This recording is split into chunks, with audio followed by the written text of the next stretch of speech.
Davidsons minus Philip because he is working, and I was like, I need to do this video before. Like, I'm gonna turn y'all. Uh, oh no, that might be worse. I'm sorry, y'all. I need to do this video. If I had time, because Philip is working crazy, and I don't think we'll definitely not have no time to do this before I forget. Okay, so hello. Like I said, it's Joy. Joy from the Davidsons. Just calling. Just wanted to do a video on my hysterectomy that I had on May 14th, I think it was the exact date. So I wanted to do a video about that. So when I did the videos about it, well, when I saw the videos that were online, I didn't see anything that was a lot of black women. It was more women of non-color. So I was like, let me do a video so people have something, they actually have an option to look at with a woman of color. But please subscribe, share the video to anyone you know that they might be having a hysterectomy or thinking about getting a hysterectomy. Just share it out and subscribe to the channel. The Davidsons. Okay, so yeah, I was sick last year, and that's when I was going to the doctor all the time. I was having a lot of stomach issues, where I was in pain, like just random pain. And I'm like, this is crazy. Because even when I had bad periods before, I would just have heavy menstrual cycles, but I'm talking about this is pain where you'll have to go and like try to get in a spot to not feel the pain. That's how bad my pains were in my stomach. Like, it felt like somebody was kicking your stomach and you can't do nothing about it except for just like wait the pain out. So, and I don't like taking medicine, so I wasn't the person that was like, oh, I'm taking 3 Tylenol. No, I would just usually go through the pain. But sometimes I was like, oh, I take some ibuprofen, some Tylenol. And it'll hit you random because I would just be working, and I work at home, and it would just come. And you can't do nothing about it, the pain there. So I knew that was an issue, but I had another prior issue dealing with something else prior, different from that. But I was like, this is not good. Went to the doctor, the OBGYN, and that's how I found out I had fibroids and also had hemorrhoid that can grow hair and can grow teeth. I didn't know nothing about that. I had to look that up. And she was like, oh, you need to have a hysterectomy. And this is some black women. You need to do your own research on it, because I found out from other friends that had hysterectomy, they're like, black women, they're just basically trying to get us to get hysterectomies higher than white women. White women have less hysterectomies than black women. That's just a fact. So I wanted to just make sure it was something I needed for me. And from the pain I was having, and like I wouldn't even tell anybody sometimes about how bad the pain was. It was bad sometimes, like bad. When I started getting the shot to help get the fibroid smaller, that actually helped, because she was like, well, you can try this first, and then we'll see if we can get it smaller so you'll have a lesser invasive surgery. That actually helped with the pain I was having, those random pain things I was having. Like if I was in the car for a long time, I would have the pain, or when I'm sitting a long time, I would not have the pain. So that actually helped when I was getting the shots for it. So, but it still was coming, but it was less pain from it. So I was, it took forever to get it scheduled because I had to wait it out, get the shots, make sure I was healthy enough from my prior medical condition. I had to make sure I was healthy enough from that, and see if I can get the fibroids to get smaller before I could have surgery. So that really was probably from last, July or August on till I had the surgery in May. So almost a year till I really finally had the surgery. Me and Philip had already discussed it. We knew we both didn't want to have children, so it wasn't like oh God, we can't have children. So I already knew. We're almost 40 years old. We already knew that we didn't want to have kids. I have prior issues that some people know about. I didn't want to have kids. So, and he had prior issues. He didn't want to have kids. So we both knew that it would be fine for me to have it. I just wanted to make sure I was healthy, because I was scared about the surgery the most, because I'm like, I've never had surgery where you're completely knocked out. So I was something I was praying over. I had all my friends praying about that. So, and of course my family. But the day of the surgery, well, the night of the surgery, the first thing they have you do, you have to get some wipes and wipe down um, your stomach area and all the way your leg, like down to not your knees, but a little bit low, almost above your knees, because they want it to be a certain cleaning cloth they give you. So you wipe down with that after your shower and just let it sit for like 20 minutes after you take a shower. And I didn't do anything after that. You just go ahead and put your clothes on after that. But I don't think that was something that everybody's done. It might be something new they're doing. And you had to drink an Ensure that night. That was like a pre-surgery drink, and you had to do that the next morning as well. Drink wasn't bad. I had a strawberry flavor. I got it off of Amazon, but I couldn't find it in any stores. They might have it in Walgreens if you check. That's one of my friends said they might have had it in Walgreens. I didn't check it. I just ordered on Amazon. And I got some for that night. Had some for that day, and so that's what happened. I took my shower. Oh, and I got in the car. I hit my car that day of the night before the surgery. So I had that going on too. I was like, Lord, I just want to have this surgery. Why did I just hit my car on a pole that was not supposed to be there in the middle of the street when I was going to get food? So that happened the day before. So that was something totally that the devil be playing. But yeah, so that happened the day before surgery. Went to bed that night. Philip was off the whole week after, the day of my surgery and the whole week after. So I was really happy about that because I didn't want to have to worry about him working. He was able to get that off. So we went early that morning, like 5:30 that morning. I think it's supposed to be there at 6:30. I think it might have been 6:30, but we left around 5:30, and we got there a little after 6:45, I think. But that don't even matter because they late. We got there, and I'm turning again. We got there late, and it didn't matter because you have to do your insurance, do all that running around, and they still ain't ready. I think I waited. Man, I think it was almost. I think we waited almost like an hour and a half or so. I might need to stand up because this thing might mess up. So yeah, it did. I'm so sorry, y'all. Y'all getting thrown around because I don't have Philip here to help me. I'm so sorry. Okay, good. Think we might be good. Sorry, y'all got thrown around. But yeah, so we ended up waiting. I found out that they were behind on their schedule. That's why we're waiting for so long. So, got in. They put you in a room and you get on your gown. And since the COVID had went to the second level, because before they wouldn't let nobody go into the waiting room with you.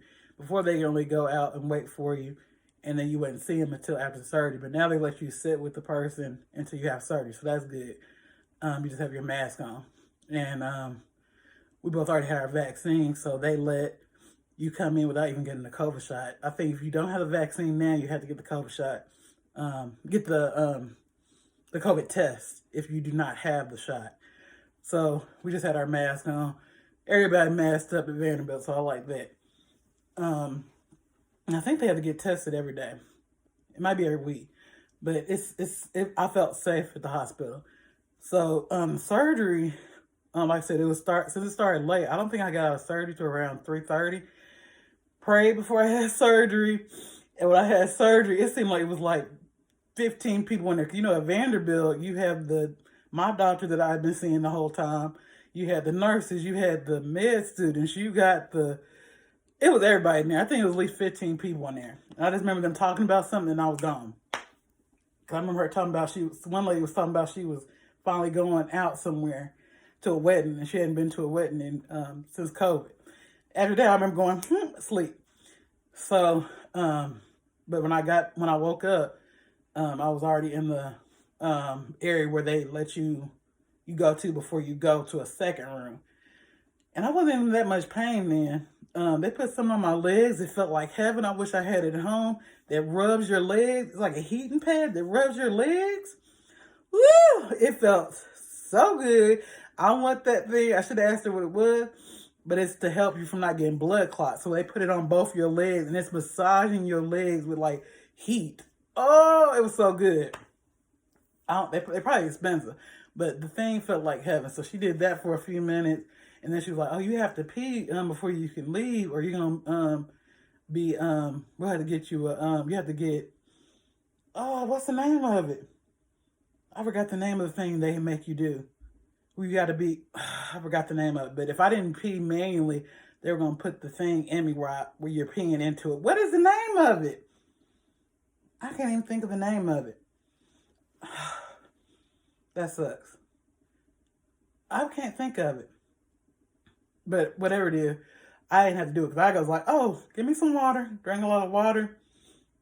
I was able to pee. So we were able to go home that night. I was able to not lay down, because that's one thing I have to tell you about. You can't lay down the way you want. I like to lay on my stomach or my side, sometimes mostly my stomach. You have to lay on your back. If you have exit reflex, you won't have any problem after surgery because you already lay on your back. If you do not, because I know I have a friend that has exit reflex, they can't lay on their stomach. Me, I lay on my stomach. So I was like, I can't lay on my stomach. I don't know why I didn't think about it before that. So when I say my sleep was messed up, it was jacked up. I couldn't sleep the way I wanted to, but when I slept, I slept. So I really did get some really good sleep.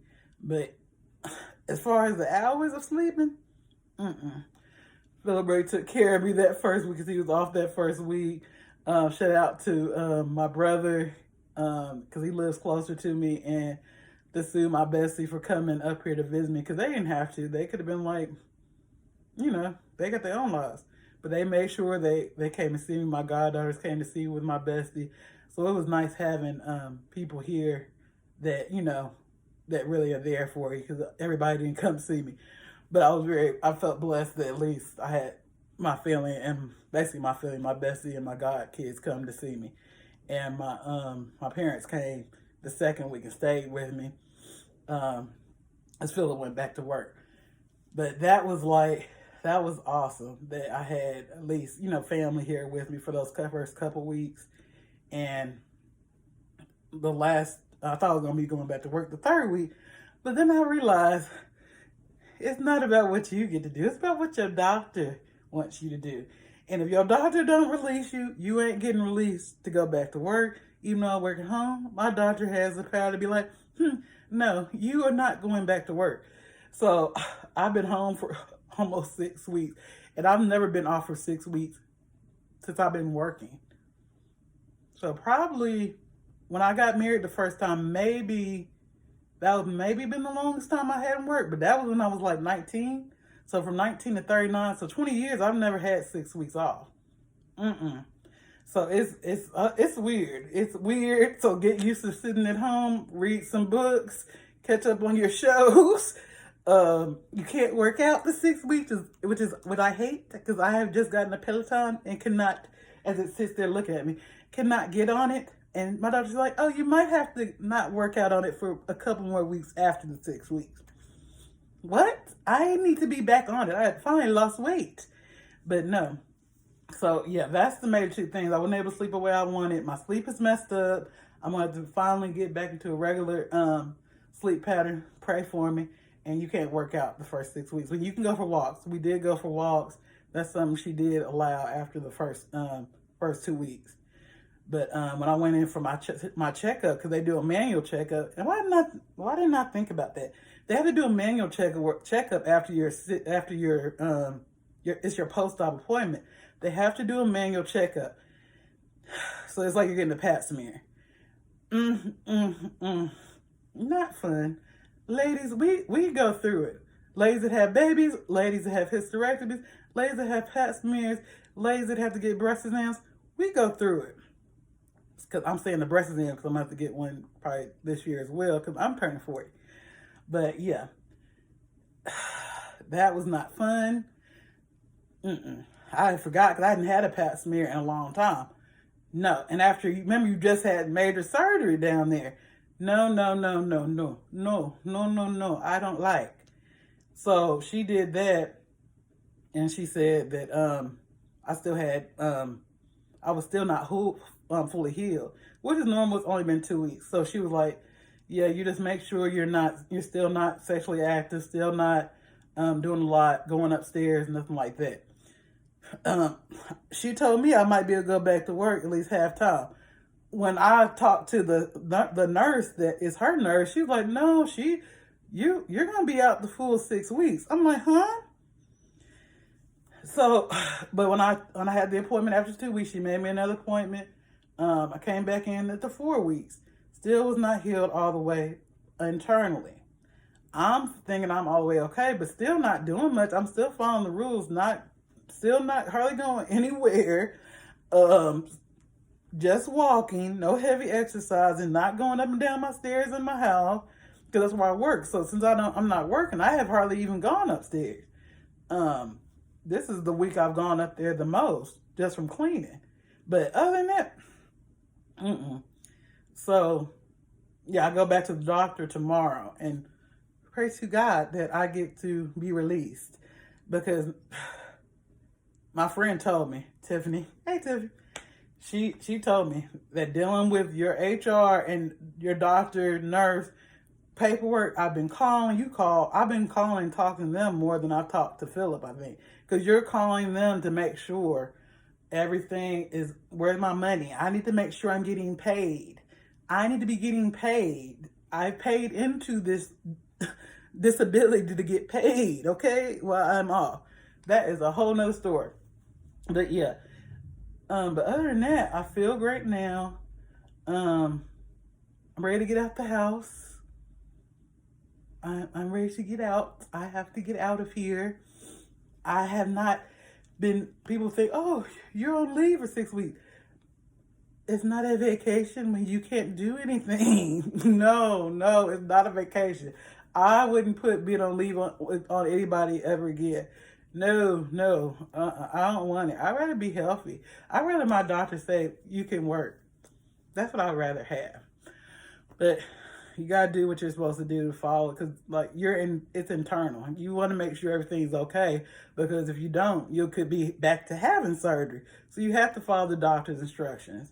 They're the doctor. They're getting paid the big bucks, more than me. So they're supposed to know what you can do, what you can't do. But yeah, that's the main story of it. Women, just do your own research. If your doctor says you need to have an hysterectomy, you don't have to get one just because they say. Do your own research on it. I did a lot of thinking on it, did a lot of research on it, talked to my other friends that had it, and I had a full hysterectomy with the cyst removal. So that's the full name of it, full hysterectomy. That might not be the full proper name, but full hysterectomy with the cyst removal, and I got to keep one of my ovaries. Thank God. Thank you, Jesus. So I didn't have to go into early menopause.